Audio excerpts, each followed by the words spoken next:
فقیہ الامت حضرت مولانا مفتی محمود حسن گنگوہی رحمۃ اللہ علیہ ایک عظیم صاحب نسبت بزرگ، عالم ربانی، مفتی بے مثل اور جامع علمی شخصیت کے مالک تھے۔ اللہ تعالیٰ نے آپ کو بہت سے کمالات و خصوصیات سے نوازا تھا۔ آپ دارالعلوم دیوبند کے صدر مفتی رہے اور مظاہر العلوم سہارنپور میں بھی افتاء کے فرائض انجام دیے۔ مسند افتاء پر فائز ہونے کے علاوہ دارالعلوم دیوبند میں صحیح بخاری، سنن نسائی اور دیگر کتب حدیث و فقہ کی تدریس بھی آپ سے متعلق رہی۔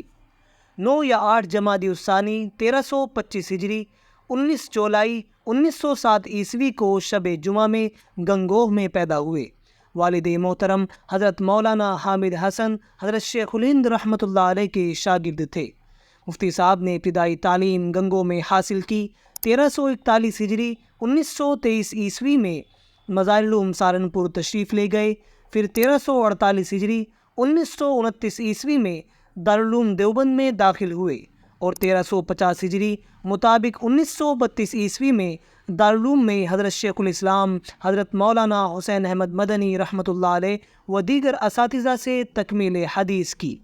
پھر 1351 ہجری 1933 عیسوی میں مظاہر العلوم سہارنپور جا کر شیخ الحدیث حضرت مولانا زکریا کاندھلوی رحمۃ اللہ علیہ اور حضرت مولانا عبد الرحمن کامل پوری رحمۃ اللہ علیہ اور حضرت مولانا منظور احمد خان رحمۃ اللہ علیہ سے استفادہ کیا۔ آپ نے دارالعلوم دیوبند اور مظاہر العلوم سہارنپور کے ماہر فن اساتذہ و مشائخ سے علمی و روحانی فیض حاصل کیا۔ 1351 ہجری 1933 ہی سے مظاہر العلوم ہی میں تقرر ہو گیا، جہاں آپ تقریباً 20 سال تک افتاء اور درس و تدریس کی خدمات انجام دیتے رہے۔ پھر مدرسہ جامع العلوم کانپور میں 1371 ہجری 1952 عیسوی سے 1384 ہجری 1964 عیسوی تک تقریباً 14 سال مسند صدارت و افتاء پر فائز رہے۔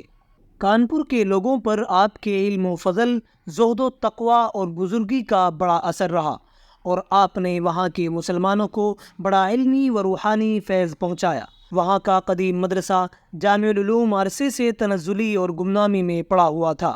حضرت مفتی صاحب کی برکت سے دوبارہ ترقی اور شہرت کی بلندی پر پہنچ گیا۔ 1385 ہجری 1965 عیسوی میں آپ کو دارالافتاء دارالعلوم دیوبند میں مفتی کے منصب کے لیے منتخب کیا گیا۔ دارالعلوم دیوبند میں فتویٰ نویسی کے علاوہ صحیح بخاری جلد دوم، سنن نسائی اور حدیث و فقہ کی دیگر کتابوں کا درس بھی مختلف اوقات میں آپ سے متعلق رہا۔ خصوصاً شعبہ افتاء کے طلباء کی تربیت بھی فرماتے تھے۔ 1401 ہجری 1981 عیسوی میں دارالعلوم میں اختلافات کے وقت مستعفی ہو کر مظاہر العلوم چلے گئے تھے۔ بعد میں ارباب دارالعلوم دیوبند کی درخواست پر دیوبند میں قیام پر راضی ہو گئے تھے، البتہ مختلف عوارض کی وجہ سے دارالافتاء سے باضابطہ متعلق نہیں رہے۔ اس زمانے میں بھی اہم استفتاءات کی جواب نویسی اور درس حدیث خصوصاً نسائی شریف کی تدریس کا سلسلہ برابر قائم رہا۔ 1386 ہجری 1966 عیسوی میں آپ مظاہر العلوم کے سرپرست بنائے گئے۔ علاوہ ازیں ملک و بیرون ملک کے مختلف مدارس اور اداروں کی سرپرستی بھی فرماتے تھے۔ پاکستان، بنگلہ دیش، ساؤتھ افریقہ، زامبیا و دیگر ممالک میں آپ کے مسترشدین کافی تعداد میں موجود ہیں۔ نہایت منکسر المزاج، متواضع، کثیر المطالعہ، ذاکر و شاغر، روشن دماغ اور حاضر جواب بزرگ تھے۔ مفتی صاحب کو شیخ الحدیث حضرت مولانا محمد زکریا صاحب رحمۃ اللہ علیہ سے خلافت و اجازت حاصل تھی۔ آپ کی قیام گاہ ذاکرین سے معمور رہتی تھی۔ دارالعلوم میں مسجد چھتہ میں قیام رہتا، جو بڑے بڑے علماء و مشائخ کی قیام گاہ رہ چکی ہے۔ آپ کے پاس ہمہ وقت علماء و طلباء اور عام مسلمانوں کا اجتماع رہتا تھا۔ کوئی علمی پیاس بجھانے آتا، کوئی زیارت و ملاقات کے لیے حاضر ہوتا اور کوئی بیعت و اصلاح کے مقصد سے۔ مسجد چھتہ میں ہر وقت چہل پہل رہتی اور علم و ذکر کی نورانی مجلس قائم رہتی تھی۔ مسجد چھتہ کی رونق گمگشتہ حضرت مفتی صاحب رحمۃ اللہ علیہ کی برکت سے ایک بار پھر لوٹ آئی تھی اور بازار معرفت ایک بار پھر گرم ہو گیا تھا۔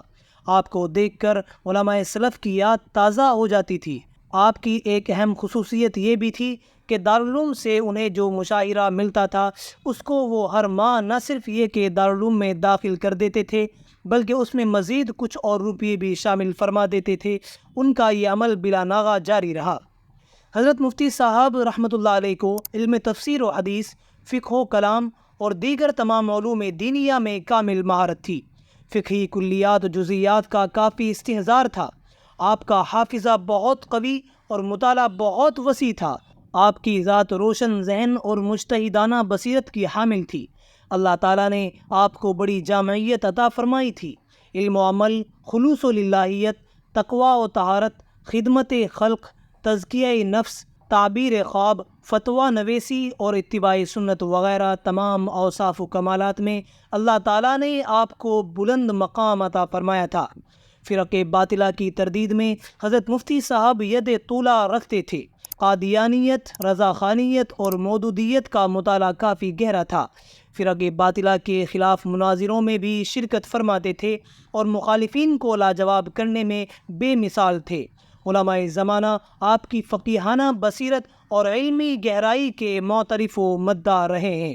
آپ کی حکمت و بصیرت سے لا ينحل مسائل لمحوں میں حل ہو جاتے تھے اور انداز تکلم ایسا تھا کہ مشکل سے مشکل بات مخاطب کے دل نشین ہو جائے۔ اللہ تعالیٰ نے آپ کو خوش طبعی سے بھی وافر حصہ عطا فرمایا تھا۔ حضرت مفتی صاحب کی علمی یادگاروں میں سب سے ممتاز فتاویٰ محمودیہ ہے جو 20 جلدوں میں شائع ہو چکی ہے۔ ان فتاویٰ میں بعض جوابات ایسے ہیں جو مستقل رسائل کی حیثیت رکھتے ہیں۔ آپ کے لکھے ہوئے بعض اہم فتاویٰ مختلف رسالوں میں شائع ہوتے رہے ہیں۔ کانپور کا ماہانہ رسالہ نظام برسہ برس سے آپ کی سرپرستی میں شائع ہوا۔ آپ کا طرز تحریر اختصار پسندانہ تھا۔ علاوہ ازیں ارمغان اہل دل، حقوق مصطفیٰ، وصف شیخ وغیرہ دیگر کتابیں بھی شائع ہو چکی ہیں۔ آپ کے مکتوبات، مجلس کے ملفوظات اور خطبات بھی شائع ہو چکے ہیں۔ آپ کا روحانی فیض آپ کے خلفاء کے ذریعے جاری ہے۔ ہندوستان، پاکستان، بنگلہ دیش، ساؤتھ افریقہ، انگلینڈ، فرانس وغیرہ کے تقریباً 150 علماء و سالکین کو آپ نے خلافت سے نوازا۔ دارالعلوم دیوبند کے موجودہ محتمم حضرت مولانا مفتی ابوالقاسم صاحب نعمانی دامت برکاتہم آپ کے ممتاز خلفاء میں ہیں۔ اپریل 1996 عیسوی ذی الحجہ 1416 ہجری کو آپ کا افریقہ کا سفر ہوا۔ وہاں طبیعت خراب ہوئی تو جوہانسبرگ کے پارک لین ہسپتال میں ایڈمٹ ہوئے اور بالآخر 2 ستمبر 1996 عیسوی 18 ربیع الثانی 1417 ہجری کو انتقال ہوا۔ ساؤتھ افریقہ کے شہر ہیزلڈین سے 4 کلومیٹر کی دوری پر ایلسبرگ کے قبرستان میں آپ کی تدفین عمل میں آئی۔ انا للہ و انا الیہ راجعون۔ ہزاروں سال نرگس اپنی بے نوری پہ روتی ہے، بڑی مشکل سے ہوتا ہے چمن میں دیدور پیدا۔ اللہ تبارک و تعالی حضرت مفتی صاحب کی مغفرت فرمائے، آپ کے درجات بلند فرمائے، آپ کی حسنات کو قبول فرمائے اور آپ کو جنت الفردوس میں اعلیٰ مقام عطا فرمائے۔ آمین یا رب العالمین۔